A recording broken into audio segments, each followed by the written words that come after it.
সূর্য পূর্ব দিক থেকে উঠার সময় পাবে না, পশ্চিম দিক থেকে উঠা শুরু হয়ে যাবে সূর্য।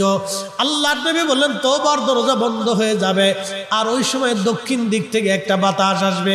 সমস্ত ঈমানদার সেই দিন মারা যাবে, কোনো ঈমানদার আর থাকবে না। আল্লাহকে আল্লাহ বলে ডাক দেওয়ার মতো কেউ থাকবে না। আল্লাহ ইসরাফিলকে বলবেন, ইসরাফিল সিংহায় ফুঁক দাও। আল্লাহর এই ফেরেশতা সিংহা হাতে নিয়ে মুখের কাছে নিয়ে আল্লাহর আরশে আল্লাহর দিকে তাকায় থাকে, একটা সেকেন্ডের জন্য এদিক আর ওদিক করে না। কখন রব হুকুম দিবে সিংহায় ফুৎকার দেওয়ার জন্য, যখন সিংহায় ফুৎকার দিবে, কুরআন বলতেছে ইদাস সামাউল ফাতারাত, আকাশ ভেঙ্গে ভেঙ্গে ভেঙ্গে ভেঙ্গে পড়তে থাকবে। ওয়া ইদাল কাওয়াকিবু তাসারাত, সমগ্র নক্ষত্রগুলি ভেঙ্গে ভেঙ্গে ভেঙ্গে ভেঙ্গে পড়তে থাকবে। ওয়া ইদাল